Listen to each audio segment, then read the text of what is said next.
In this week's episode, we welcome Red, a Brisbane-based non-binary visual artist. My ex-boyfriend cheated on me and I found out. I couldn't talk to any of my family, no one could console me, and my grandma just gave me this little travel notebook. And I was just crying the whole time, scribbling in this little notebook, and that's how I started writing poetry, and I couldn't get out of the car that whole trip. I was shattered. We talked about mixing poetry with visual art. I don't know, I feel like if I just frame a photo, it's contained to still being that kind of 2D image, whereas I can really bring stuff out with paint and other mediums and just add a whole new layer of meaning to an image. And gender identity in the creative community. Yeah, being non-binary it's fun. It's fun, it's freeing. For me, I use it as a tool. Some people don't need that. We learned so much in this episode and we're stoked to finally have a photographer on the show. You ready?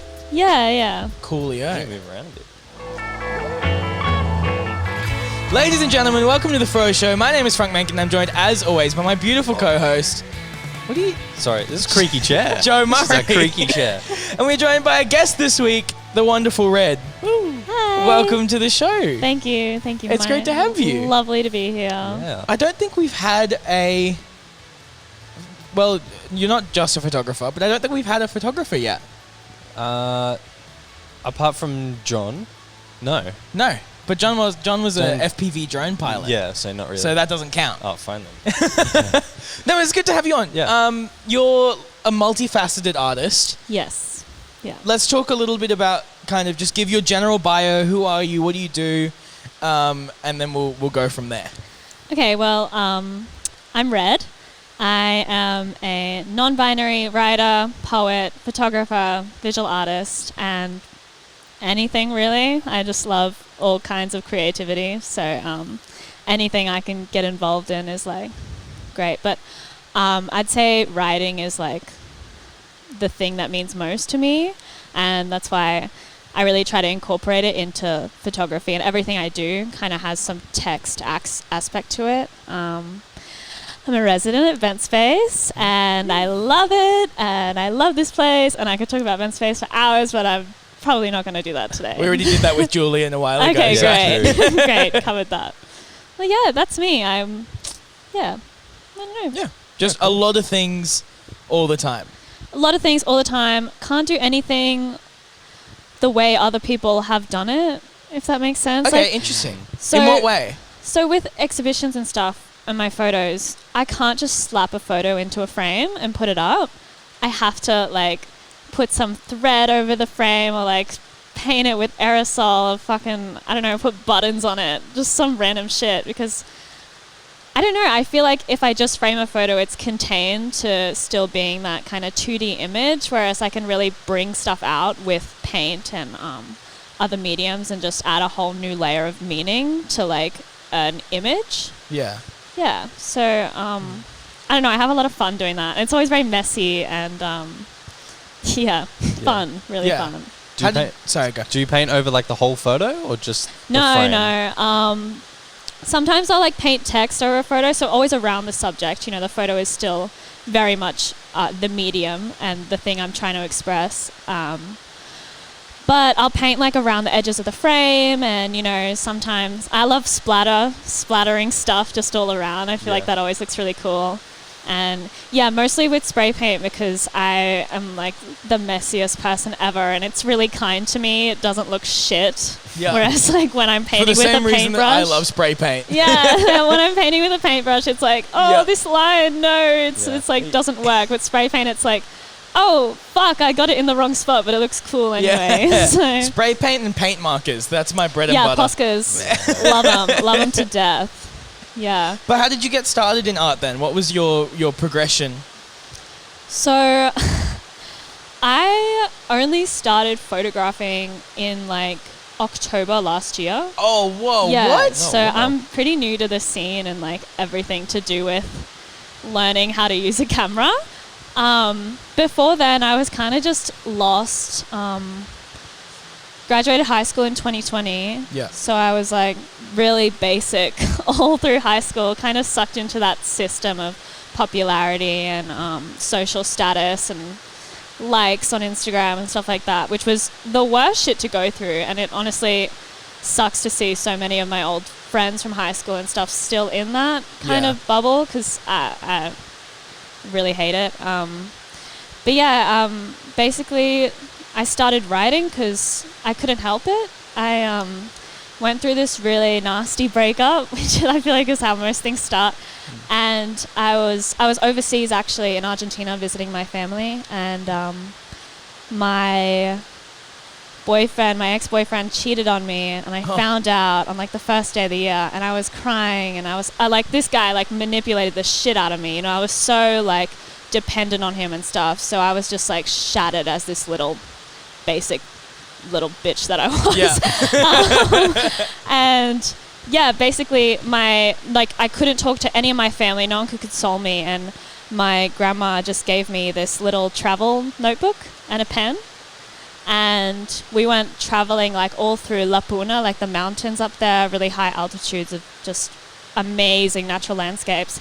And I was just crying the whole time, scribbling in this little notebook, and that's how I started writing poetry, you know. And I couldn't get out of the car that whole trip. I was shattered. I was shattered. And but from that came a beautiful thing, which is reconnecting with my love for writing.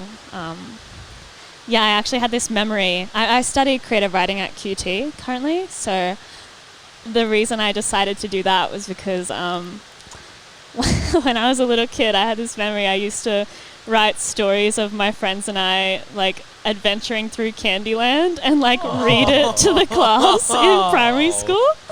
And I had that memory, and I was like, shit, this is always what I was meant to be doing.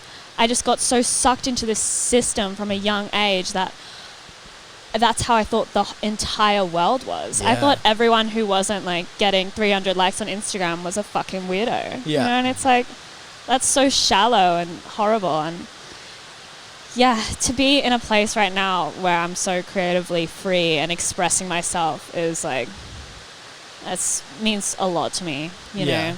There was like a point where I knew I was doing the best version of myself. I was being the best version of myself that I'd ever been in my entire life, because I'd actually become a human being rather than just a fucking robot, you know. So I started writing poetry. It was really shitty at first, you know, like really basic songs, and, you know, strumming my acoustic guitar with a capo, you know, like all that. Living the singer-songwriter life. Yeah, the really shitty singer-songwriter life. But I filled up that notebook, and then I filled up another and another, and I haven't been able to stop just writing ever since. Yeah. And then photography came about. I actually, I submitted to be a part of Chromatic Wars last year. Oh, yeah. And the only photography experience I had was walking around the streets with my friend with a little shitty point and shoot and taking photos. And I submitted some stuff because at uni, someone said to me that really resonated was just practice submitting things. Yeah. So I did that, and then I got it. Like, I got in, and I was like, well, fuck, now I actually have to take some photos. So I got my camera. I came up with this whole series because it was my first exhibition. I, like, put my whole heart and soul into it. And I came up with this series that talked about people's emotional upbringing and how it affects their sexual personality. So I feel like that really intertwines. And I just went for it and did my first exhibition in October last year, and then just haven't been able to stop photographing, really. I just love capturing like a moment in time, or like the expression that's often under the surface, and then, you know, doing like sorry, what the fuck, cunt. Thanks, Tom. Thanks, Tom. I haven't been able to stop. It's beautiful. And being able to blend those two mediums that's the shit I really love. Like, when I find a photo and I'm, you know, write on it and it all blends together, it makes me happy. Yeah. So you blend all those mediums to create that final product. Mm-hmm. Right. And so you said that you'd kind of always been writing. When you were a kid, was that also, like, you did the Candyland stories. Did you do poetry then as well, or was that really a byproduct of the breakup? That was definitely a byproduct of the breakup. And I used to listen to a lot of Taylor Swift. So I feel like the poetry kind of came out of, like, all that lyricism and stuff, because she's a talented storyteller, you know. And being able to tell a story in like a succinct number of lines can be really powerful because it leaves the reader space to kind of like imagine their own, universe around the words that you've written. But no, when I was a kid, not much poetry, just like Candyland short stories and memorizing like the Disney princess fairy tales and reading those to the class as well. God. That's super cool. That is cool. I like that a lot. Yeah. Yeah, you know a good friend of ours who's another Brisbane-based artist, Micah. Yeah. And we had them on the podcast. Probably like half a year ago. Oh, more so. Three. Oh no, yeah, maybe right. A while ago. But their interview was really interesting as well because we talked a lot about like how their experience growing up, because we went to the same school. We went to a private Christian school, so we talked a little bit about how their experience in a private Christian school impacted their art and not only their art but who they became as a byproduct of that. What do you think has been the biggest influence in how you create now? I feel like it's definitely, like, I know I say basic bitch, right? But it's really kind of just being constantly objectified while you're growing up and going through puberty and like your body's changing and everyone's looking at you in kind of a school system, even in primary school, right? Like as young as primary school, it's like, oh, your legs are hairy. Like, what? You don't shave your legs yet? What the fuck? And it's like, oh shit, should I be shaving my legs? Like, I'm not, what? I have to have smooth legs? It's just constant scrutiny, especially growing up in a female body. I feel like I was always, a bit less developed than everyone else was, and they got all the attention from the guys, and you're taught that that's your purpose in life is to have people think that you're attractive. So kind of being sucked into that and really seeing everything that you hate about the way you look first, because people have told you, I don't know, like, oh, you have hairy arms. Shit, should I be shaving those? Like, it's like, what the fuck? And yeah, there's that all through high school. And I feel like now on the other side of that, looking back, it's just like, if I can help anyone see that they are perfect the way that they are, and all you really have to, the only person you have to please is yourself. Like, so I feel like a lot of my work has themes of femininity, even though I'm non-binary, because I grew up with a lot of that and a lot of the dark side of being a woman, like all that shit. So yeah, I think that definitely comes through in like everything I do. Yeah, even though I'm really happy now, all my poetry is still sad. Yeah. Because I just pull all that shit back. Yeah, you draw from your lived experience, right? And I feel like we have a friend of ours, Sam, who is a fantastic filmmaker, and he has come from a really dark place as well. But all of the films that and he's in a really good place now, but all the films that he makes are sad. And it's because he draws from that pool of information. And I think that's something that a lot of artists tend to do, is they find like a section of their life that they can pull from, and that gives them the motivation and the ideas to create, and then give other people the option to kind of circumvent that in their own life. Do you feel like as a non-binary artist in Brisbane you have some form of responsibility or necessity to educate people? It's really tough because I don't want that at all. But it's something that I'm faced with just every day, just being like, oh, my pronouns are they, them. Fucking use them, And I had a non-binary arts exhibition here in February, and it was beautiful, but I was the only photographer I found. Everyone else was like painting and stuff.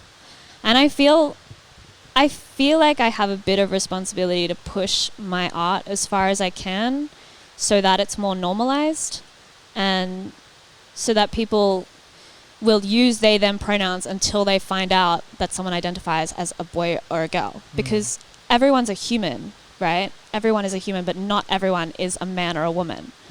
So yeah, that's basically what I'm pushing, is just kind of see everyone at face value and don't assume anything about their identity or gender, because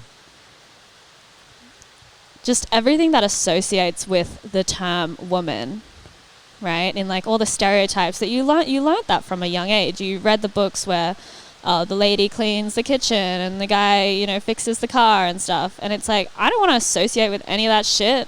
I'm just a fucking human being. I'm just a ball of energy in this body that happens to have boobs, you know? It's like, yeah. So I, personally for me, I guess I'm just trying to push as far as I can and just yell this message out at everyone who will hear me.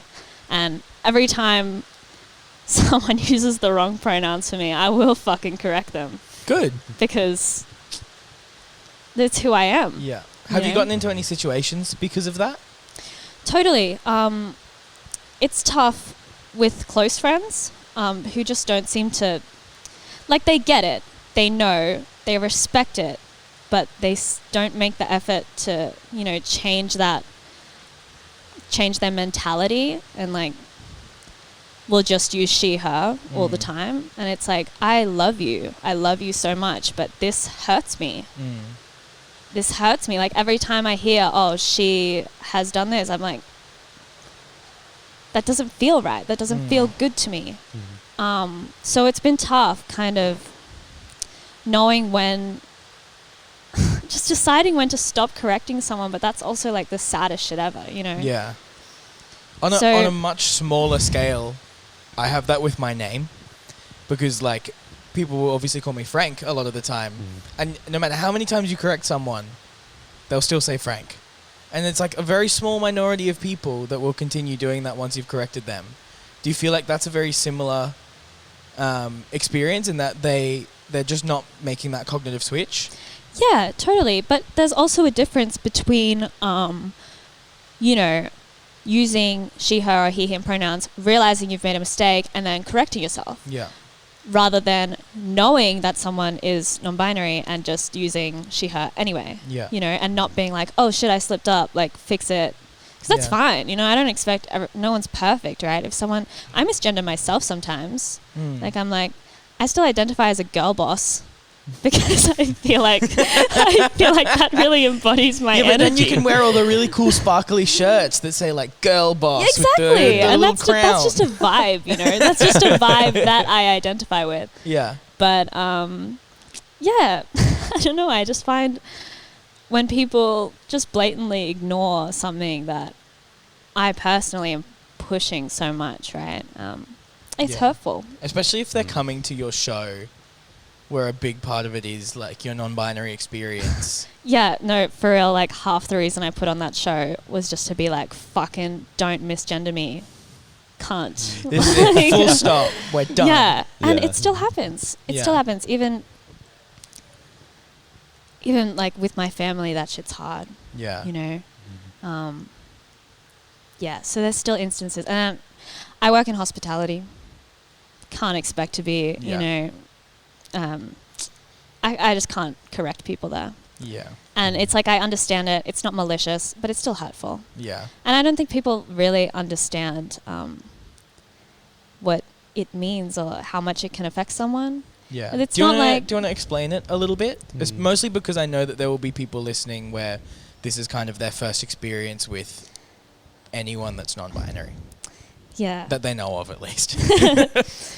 Yeah. Basically, as I said, I am a human being. I am an energy that is in this body. And I was raised as a girl. And that meant that I had to wear tight things and I had to look pretty. And, you know, I grew up in a very, like, loud household. So when I was loud, like, out and about, it's like, oh, wait, you're not gentle? Wait, you're not like a gentle, feminine, like, person? You don't like try to be sexy, but like not too sexy, you know? Like like sleep with guys because if not, you know, you're like a weird prude virgin, but not too many guys because if not, you're a slut. Yeah. Right? And it's just all that shit. And then, yeah, basically being non-binary to me is throwing all of that out the window and demanding that I be seen as a person. Yeah. Rather than associated with all that crap.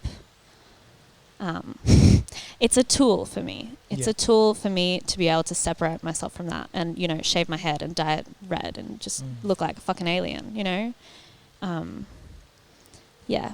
So pronouns are important. Was there a moment of realization for you? Yeah, I guess so. It was gradual. I feel like all things are. And it's for a lot of the time when you start kind of making that conscious effort and change, you feel this sense that you're lying to everyone, or like you're an imposter, or am I really? And it's like, well, that's not a thing either. And that sucks that people have to face that because it's your identity and you're in complete control over it. And you should be, and that's how society should be, you know, constructed.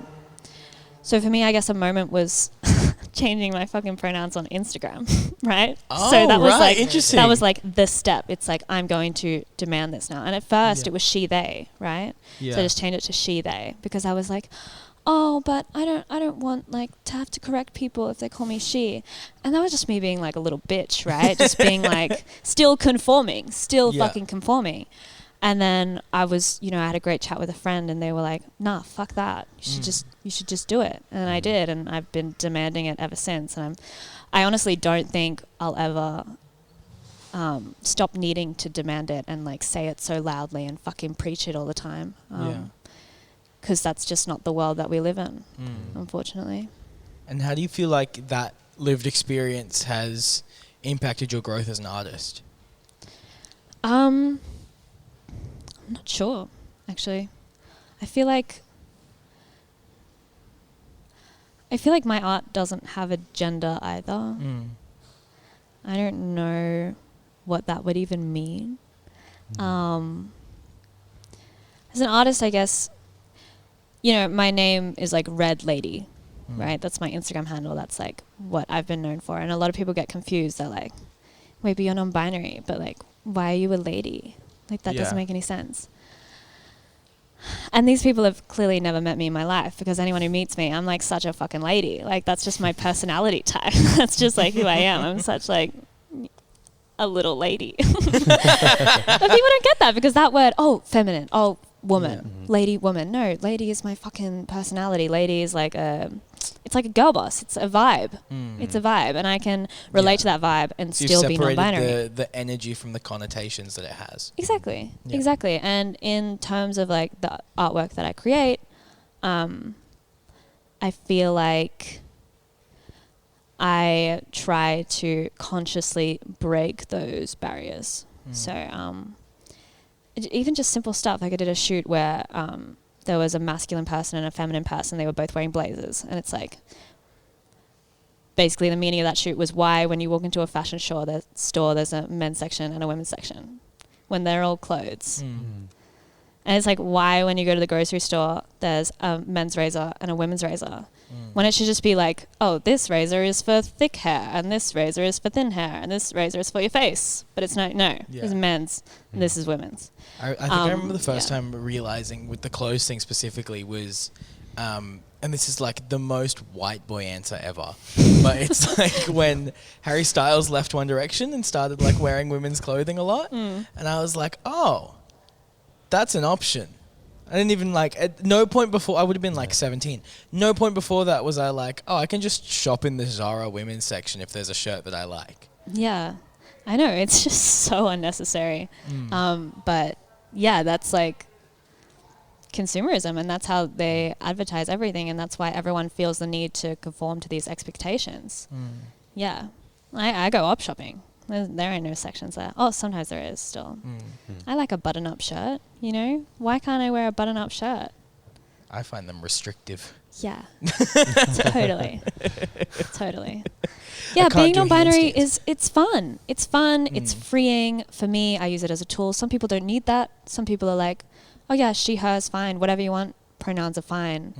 Because, I don't know, they don't personally need it, or they don't see it as an identifier of themselves, or I'm not sure. Like, people have heaps of reasons, and I've had heaps of amazing conversations with people about pronouns. But for me, it's a tool, and I feel the need to enforce it because it's my life and it's my identity. I think ultimately that's what it comes down to.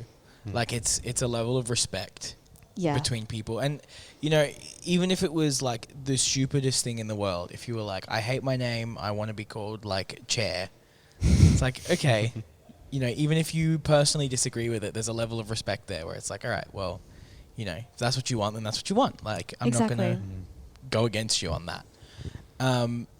But let's talk a little bit about kind of your exhibition, because that was your fluidity exhibition that you were talking about, right? Yeah. What was the lead up to that like? What was the planning? How did that even come about in the first place? So this idea actually happened right here in this building. Great building for right? ideas.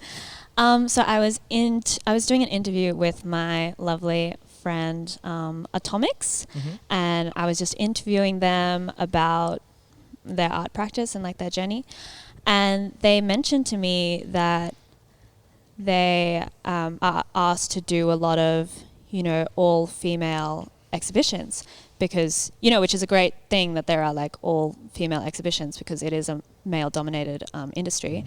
But they were mentioning that, like, obviously they're going to take it because it's an opportunity for work and exposure, but they are like the least feminine person of like, yeah. So they were talking about that, and I was like, why don't we do a non-binary art exhibition?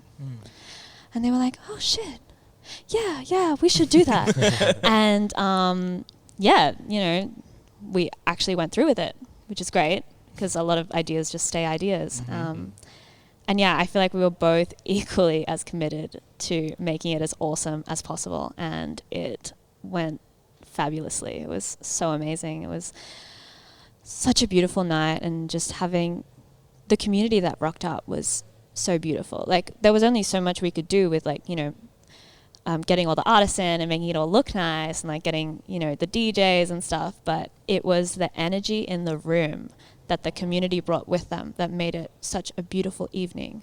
And I'll never forget that, like, ever. There was also the book launch of your poetry book, right? Yeah. So my poetry book is also called Fluidity, because I love the word. And I don't know, it just fit, and I was going to launch it at the event, and I was just like, cool, let's just drill this word into everyone's brain so that they associate it with me. Perfect. Yeah. And I launched the book on that night, picked it up on the day, because I'm unorganized as Very fuck. handy. And I actually did a reading of it that night, which was one of the most like emotional releases I've ever experienced. Like, I got off stage and I just cried because I just couldn't. It was so beautiful and so emotional, and I was really vulnerable, and it was just one of the best things. And that book is my heart and soul. You know, it's a collection of 15 poems, and they're about different experiences that I've had. And, you know, I don't really like to tell people what my poems are about, because I want them to experience it however they want to. I really believe in the whole death of the author thing. Yeah, but I had some wonderful feedback, and I did pour my heart and soul into it. So it was really nice to be able to share it with everyone. How long did it take you to piece that together? So I had some poems that I had written like previously. So when I decided to do the book, I was like, let's chuck these in there. And then I was like, oh, I need more poems than this if I want to release a book. So I went through all my old notebooks, and I got like little snippets of lines that I really liked, and I created all these new ideas, and then I wrote like 3 just on the spot. So I was like, I need more. Probably 2 months, 3 months. That's very not long. too bad. It's not very long. I designed the whole thing. I wrote the whole thing. I added some photos in there too, and I don't know. I was just determined to make it happen. Determined, and I picked it up on the day, you know. It all worked out in the end. Yeah. No, I'm gonna release more stuff because it was so fulfilling, and there's still some copies available, and you can get it. Where can you find So copies, you can get them on my website, or you can go into Avid Reader in West End, which has been my signed copy. No, Are it's they just not in there. It's in a bookstore. Yeah, but That's didn't the you sign point. a couple there as well? Or If you want a signed copy, you just have to visit me at Event Space, and Fair I'll sign enough. it for you. No problem. We No might be worries. here too. Who knows? Yeah.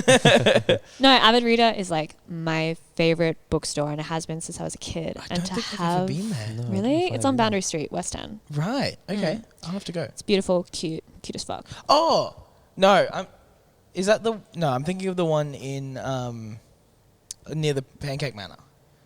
That Oh bookstore. yeah. I That's know the my one. favorite Archives. bookstore. Yeah. Yeah. That place is nice. Yeah, it's really beautiful. This is a bit more commercial, you know, a Yeah. bit more getting people in off the street kind of thing. But yeah, it's in there. If you walk in and you turn to the right and you go into the little nook, it'll be on the floor in front of all the shelves. Right there. Yeah, where on I the put floor. them. Yeah. I always go in and I like shuffle them around because they like to stuff it in the corner, and I'm like, no, and I go in and I grab it and I put it on the floor. I'm like, Read my book. yeah.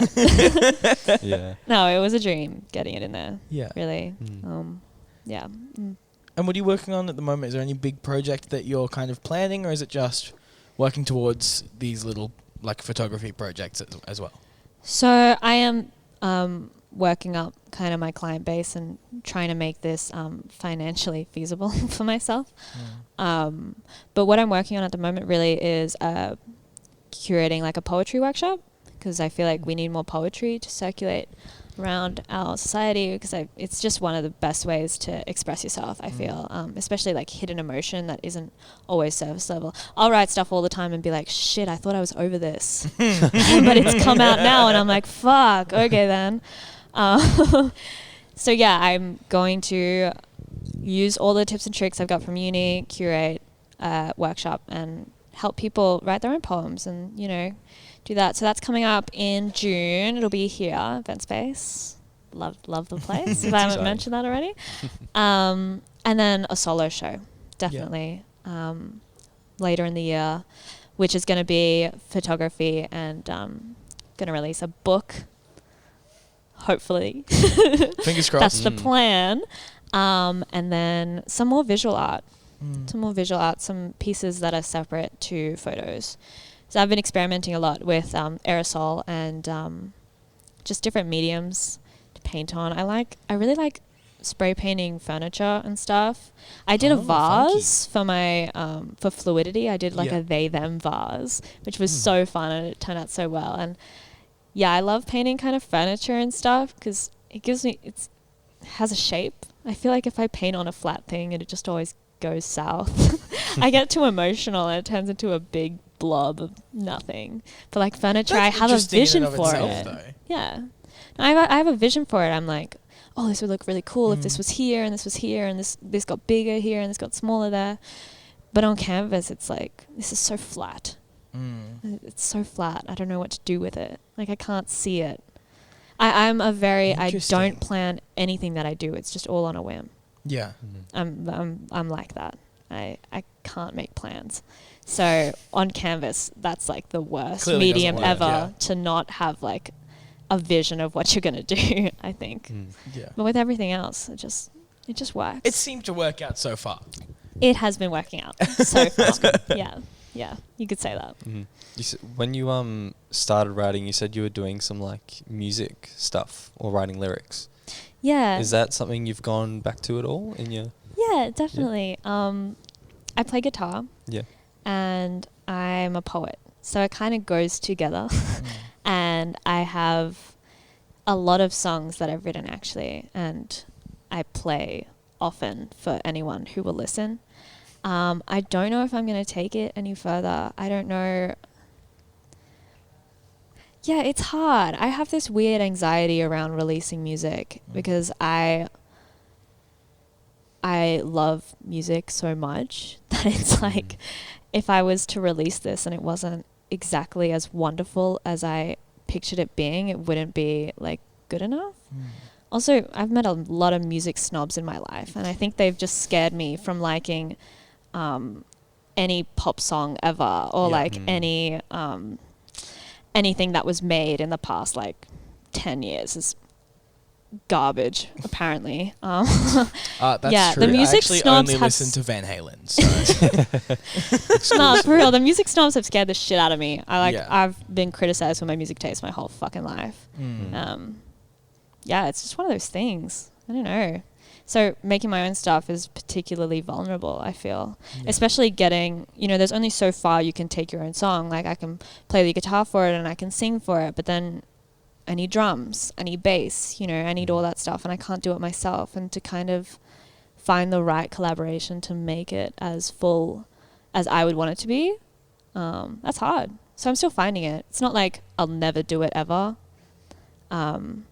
But yeah, I'm still kind of putting the pieces together. I've been working with Ventwave heaps though, like doing vocals for Ventwave. That's cool. It's so much fun. It's just so fun to get into the booth and like just sing, and it's just so like catchy, and yeah, that shit's been really fun. Working with them is amazing. They're like the sweetest group of guys I've ever met in my life. They're some cool dudes. Yeah. Would you do a show with them, do you think? They asked me to do Juniper Fashion Show. I just couldn't do it. I had too much on my plate that day. I had stuff on the wall, and I knew I was getting I got an award. I got an award for one of my photos. Yeah. That's sick. Wow. But What was I the was award? thinking about it the whole night. I couldn't. I was like, I've got too much on my plate.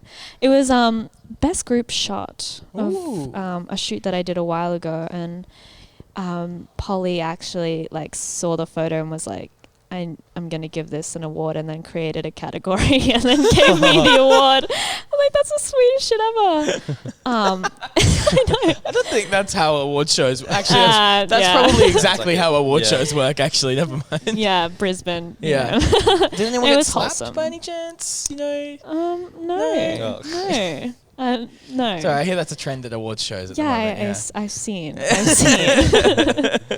It was really fun, but I couldn't get on stage with them that night because I had too much shit going on. brainworms. Maybe in the future. We will see.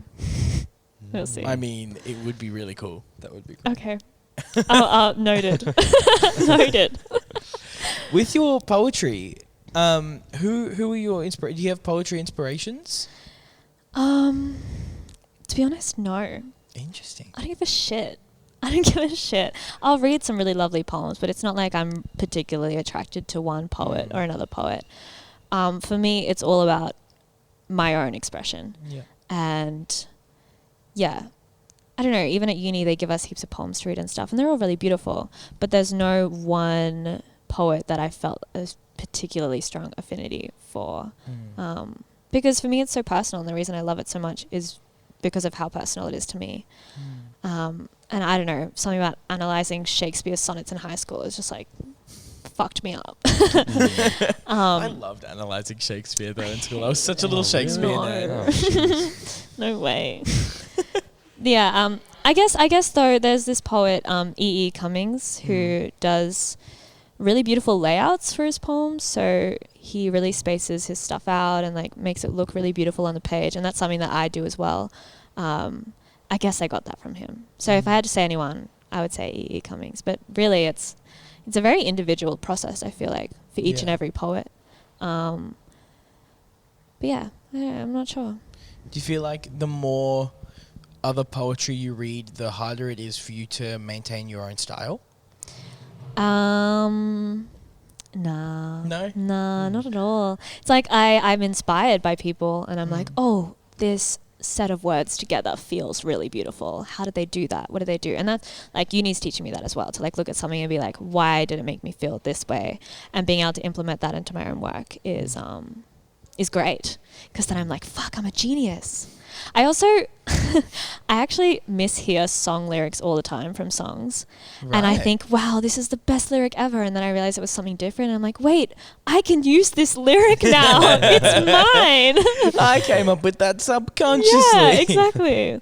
So there's a lot of shit like that happens too. Yeah. Just drawing inspirations from whatever, really. I am very big on breaking my own rules that I make for myself. So if I find I've written a bunch of poems and they all kind of follow this, I'm like, okay, next poem I have to write something completely different. I have to try make it longer or shorter or like whatever. Use this particular technique from someone that I liked.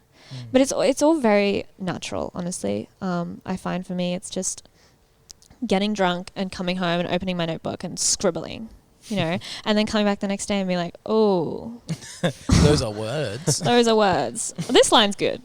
I'll take that one. I'll take that one. I'll use it for something else.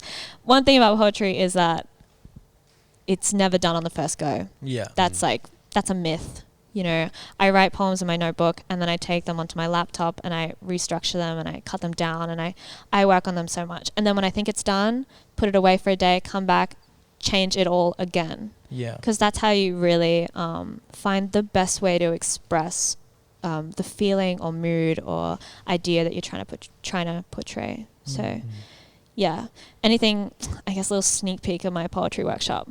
But yeah, it's never done when you think that it's done. Yeah. Put it away, come back to it later.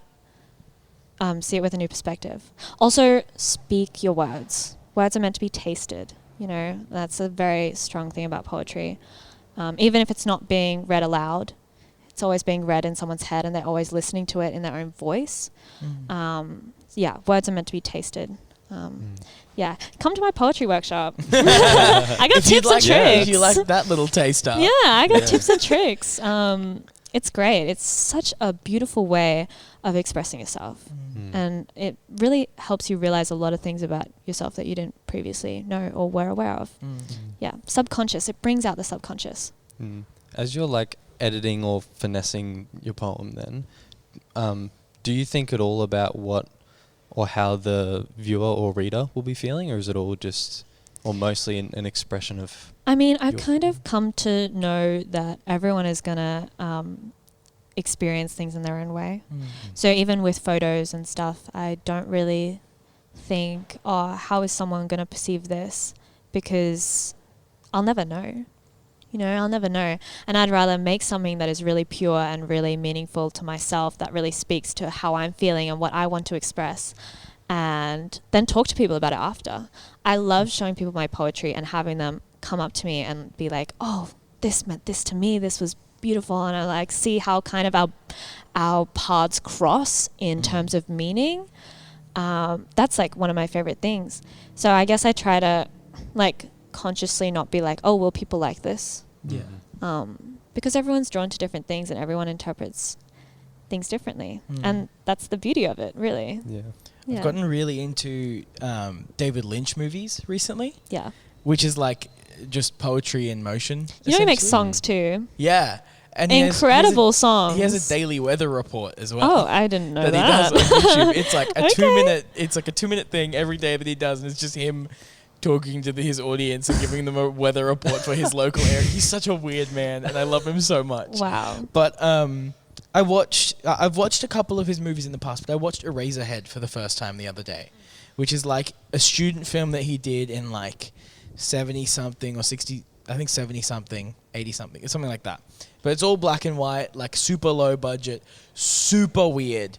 But exactly what you were saying, like it's entirely open to interpretation, and everyone is going to watch that movie differently. And I think that's something that's really cool, and something that I think in the past like 10, 20 years in mainstream art, definitely we've lost a lot of. Everything is so explained. And I've seen it in our local art gallery, which is the Goma.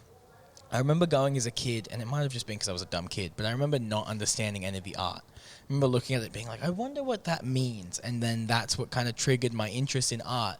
But now I go to the Goma and it has like 4-paragraph artist statements where it's like, this represents my relationship with my father and how he made me sad. It's like, okay, well, I feel like I've lost an aspect of the art there now. Do you feel like that's something that you are trying to get around now in the way that you present your art? Definitely. I feel like everything is so over-explained, and it really doesn't need to be. Everyone's experience is unique and beautiful. And with my own stuff, like I'll really only title a photo or put like a little poem over it, and that's it. I don't like being like, oh, this is about this is about that. But the thing is that people like that, and people are scared of for some reason, people are scared of interpreting something wrong, and they don't realize that that's impossible. You can't interpret something the wrong way, you know, in terms of art. I don't want to make a blanket statement here. But, maths is whatever I want it to be. But yeah, I don't know. If you look at art and you're like, oh, what does it mean? Like, you're not getting it. It means whatever the fuck you want it to. And that is the point. That is the point, is to take whatever experiences and, you know, situations that you've been in and all subconsciously interpret something.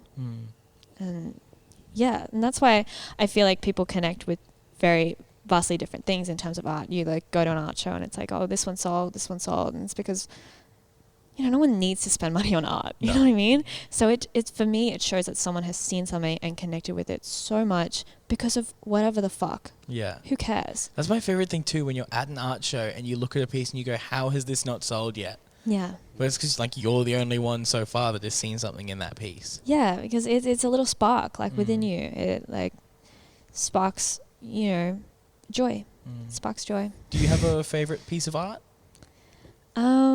Of my own stuff or like other Or just stuff? in general? In general. I don't think I have a favorite piece of art. But in the Brisbane scene right now, everything that Micah paints is mind-blowing. Incredible. I have mind-blowing. so many of their pieces. Yeah. Like an absurd. I can't afford them. I can't fucking afford I them. got it really early. Oh, I got it really early. Nice. Damn. Yeah, I was late to the train, but like, wow. Just yeah, I love working with palette knives as well. They've really inspired me to pick up a palette knife. I didn't know that they were a thing until right? until everyone's like paintbrush. Yeah. No. In palette knife. Yeah, because in 2019, and this was right when they were starting to kind of break into the scene a bit, and I did a shoot with them in their home studio. And I was like, oh, I had no idea this was how you painted. Like, I just assumed that you used like really big brushes and just went like. I had no idea, and then I was doing this shoot, and I was like, "Oh, yo, this is really cool." And then I bought like, I think within a 1 month time frame, I bought 3 pieces of theirs. Yeah, because wow. I was like, "This is gonna be like a thing, for sure."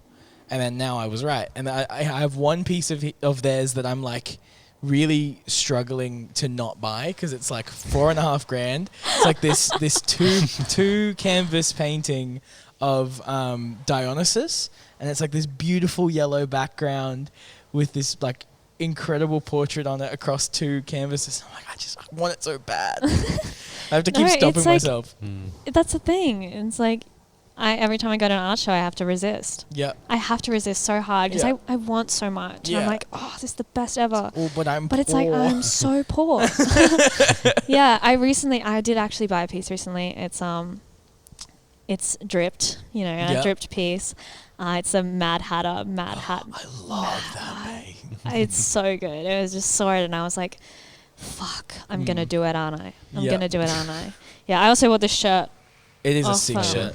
I bought one of the Vogue prototype ones. Yeah, I like have some prints at home. Honestly, Tom's stuff is unreal and I can't get over it and I never will. And knowing him has made it even more alien to me. Yeah. How these works come about. Yeah, no idea. It's crazy. No fucking clue. Yeah. No fucking clue. We were saying before the show that he's like our adopted child. He's just like a little menace in the studio.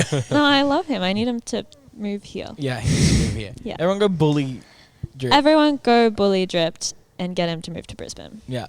Yeah.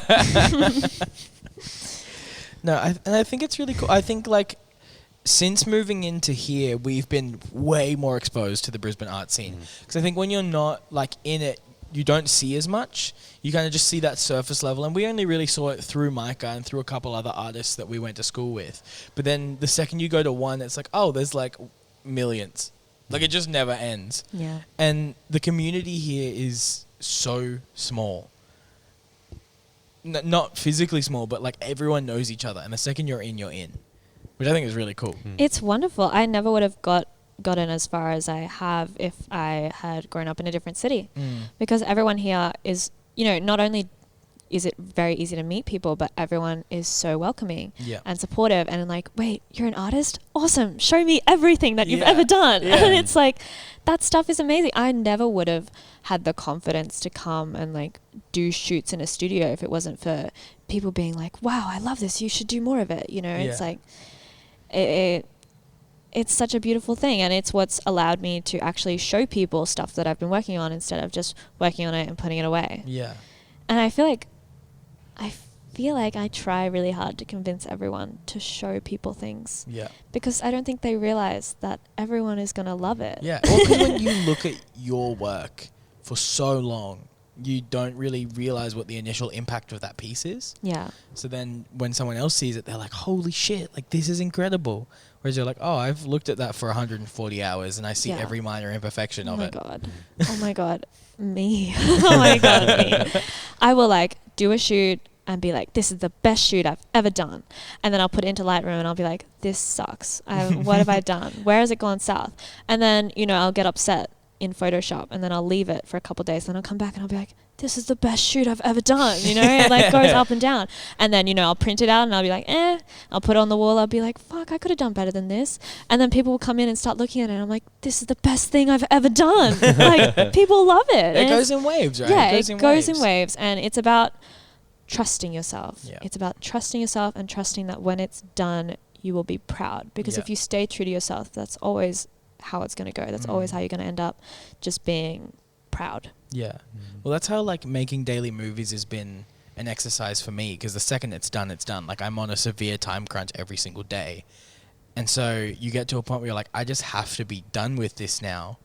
And then you'll watch it back in like a week or 2 weeks and be like, oh, this actually wasn't terrible. Like I'm actually really proud of this. Whereas like when you're staring at it for ages, you're like, man, this sucks. Yeah. I have to just get rid of it now. But really quickly, because we have like 10 minutes left, we're like getting there.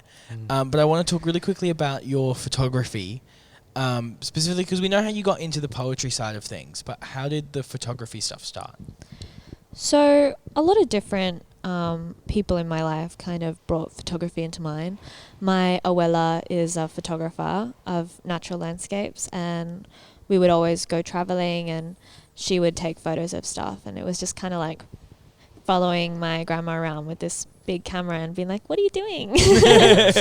And yeah, she told me like we haven't had the opportunity to really bounce off each other that much since I got into it, because she lives in Argentina. But I do remember one thing that has always stuck with me. It's like, don't look at what you're taking a photo of, look at the frame. You know, look at the frame. Don't even look at the subject, look at the frame. And that's, you know, that's a great tip.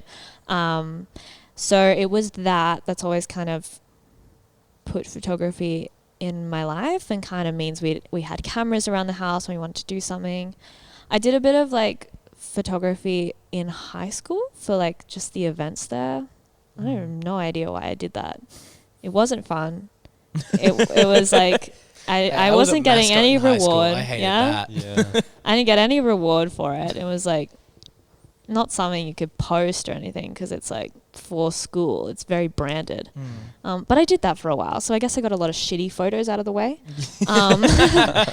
And then my beautiful best friend Tamara got really is a very creative and artistic person, and they're really into photography. And we were living together last year, and it was a lot of, let's go walk around and take photos. Let's get dressed up and walk around the streets and take photos of each other. And that's it. That's like, those are the photos that got me into chromatic, and then, you know, on and on and on from there. So it was a lot of other people. I never really realized photography was something that I was so passionate about until I was knee deep in it, you know. Writing has always been like a very, very strong passion of mine, and photography at the not at the moment, but before, it kind of just seemed like a way to draw an audience in so that they would actually read anything that I had to say, you know, because it's all visual these days. It's all visual components to everything. Now I have a much more deep appreciation for the art of photography. But back then it's like, if people come and they follow me so that they can see these photos, maybe when I release a poetry book, they'll read it. You know, it's like, you feel like you have to bribe them with the photography. I'm bribing them. And if you look at my poetry book, it's all illustrations and photos and then poetry. Yeah. It's like, I'm just doing all this to draw people and then like be like, wake up, because everyone's attention span is so short, and poetry takes time. It takes reading it once, reading it again. So yeah, I find blending photography and poetry really great for that. And it's a way people like to consume words, I think. I feel you on the short attention span thing though. Like we were talking about that just before, because we've been trying to do more like Instagram reels and shorts and TikToks and stuff for the podcast, because you know people find it so hard to watch a 1 hour podcast, but they'll watch a 30-second clip from one. And we had one today that got like 600 views or something, which is like absurd for the podcast. Yeah. It's like, oh, well, that was like 30 seconds. Like, go watch the full episode. Like, it's really good, you know? It's crazy. People, Instagram, social media has done it, and we're just like, everything's so snappy. And for art that takes time to really process, which poetry does, you know, there's a million different meanings to every poem, and to really like sit down with something and have an emotional experience with it, you have to put that time in, and it just doesn't happen. So I feel like physical prints of like, you know, magazines and, you know, a poetry book, that's really important for getting people to actually sit down and take time with something, to get it out of that digital platform and into a physical one.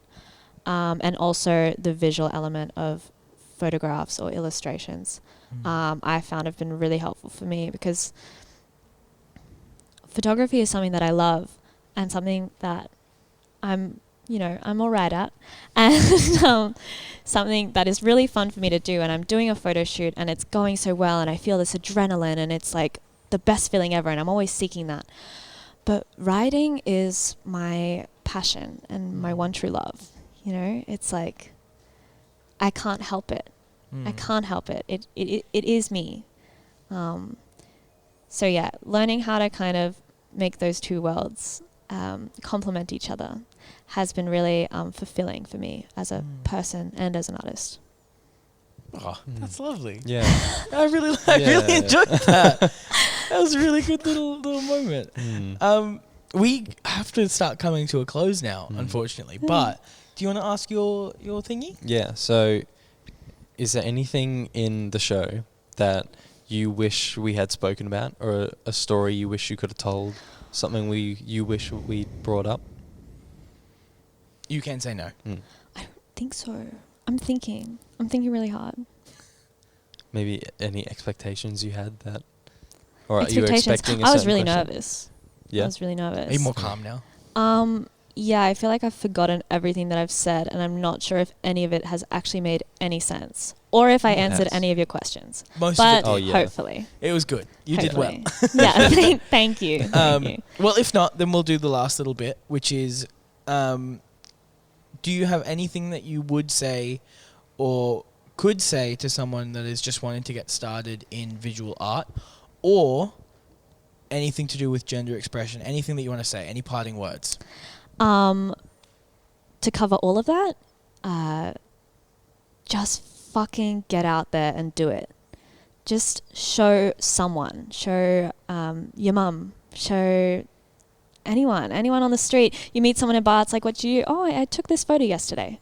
You know, show anyone, and just keep those reactions and take them at face value. Don't fucking overthink things. I have crazy anxiety and I do that all the time. Take it at face value. Be like, oh, this is great. And just keep showing more and more people, and let that drive you. Let that be what drives you, the conversations you have. Gender expression, just be fucking considerate of other people, please. I would love, in a perfect world, I would love everyone to just use they, them pronouns for everybody until, you know, they identify as a he, him, she, her, whatever the fuck they want. Everyone is a human, you know. Ask people when you meet them. Ask them, what are your pronouns? What are your preferred pronouns? It takes 2 fucking seconds. Anyway. Go wild. It's very annoying for me. Yeah. And it sucks. You mentioned before, like, I don't know, me having to kind of be a spokesperson for this. And I hate that. Yeah. But I will do it because it's fucking important. That's the thing. It does. Yeah. Yeah. Anyone who wants to do art, just do it. I know everyone has creativity in them. Everyone, find your medium, you know? I feel like that's another big one. I do paintings on canvas and they all turn out very badly, but I'll spray paint like a frame and it'll be the coolest shit I've ever done. Or I'll, pick up a camera, and even though I don't know anything about cameras or how they work, I can get a good photo out of it and then put it into this app and make it all crazy, and different things will work for you, and you just have to find that sweet spot and have those conversations, talk to people about your work, and don't be afraid to put it out there, because it will be received with love. Yeah. Oh my God, we totally forgot to show your pieces. Oh, we got so bogged down in conversation. We'll show it now really quickly. Really quickly before we finish. We're having such a deep convo that I totally forgot that we had those prepped. Do you want to put one over here? Or grab the other you one? take this. I'll grab the other one. Hello, Micah. Gentle. Good to see you again. This is such a sick piece. So cool. I love it. Okay. The right way around. I exhibited these at Fluidity, and I made them for that event. Yeah. And I love them. I love them so much. This was a really hard shoot. It was kind of about, just symbolizing the male gaze, and kind of, there's another photo of this series that kind of probably does that better, but kind of, I don't know, showing, two feminine people as the housewife who's like sexy but not too sexy, and like likes cars and like stuff like that. And then this lovely piece is all about self-expression, which I feel like we've touched on a lot and is very important. And it's just, just fucking do it. Get out there and show the world who you are, because you are an amazing person. That's it. That's it. I think this is my favorite piece of yours that I've seen. Same. I had so much fun doing that. This shoot was literally so fast. It was 40 minutes. Oh, wow. And Micah got in there and just fucking slayed everything. It They're all so came good together. at switching it on. They're amazing. Yeah. They're amazing. Yeah, I couldn't have done it without them. I did theatre with them back in the day, and we did Beauty and the Beast, and they were my Lumiere, and I was Beast. Oh. And so we had a great time. Oh, Yeah. that's beautiful. And Joe was in the band. I was in the band. Oh, cute. All right, well, let's wrap it up. We do have a tradition on the show here, which is that guests get to press the button right at the end. Yay. It is this beautiful pink one here. So what'll happen is I'll do the outro, we'll say bye, Joe will say bye, and then you'll say bye, and then you get to press the button. Okay? Great. Do you want to plug all your socials? Where can people find you? All that fun stuff, and then we will do the outro. Yeah, I am at RedLadyy on Instagram with another Y, I think. I don't know. I have a website, www.redladyy.org, because .com was taken. And buy my poetry book, please. And when you do, and if you read it, please have a conversation with me about it, because that's what I live for. Copies, there's some in the Vent Space shop. Yeah, bet. Some in the Vent Space shop, some at Avid Reader in West End, and you can get them online via my website too. Dope. I will literally buy one after the show. Cool. Dope. All right. Well, thank you so much for listening to or watching this episode of The Fro Show. We hope that you have enjoyed it. Go follow Red on absolutely everything and go check out their art. It is fantastic. Thank you so much, and we will see you next week. Bye. Bye. Bye. Press the button. There you go. Woo! Well done. Crushed it, dude. Nice. Did you have fun? Yeah, I did. Good. I did. Again, I don't know if anything made any sense. It but did. It did. nailed it. Good. It was. Okay, great. Yeah.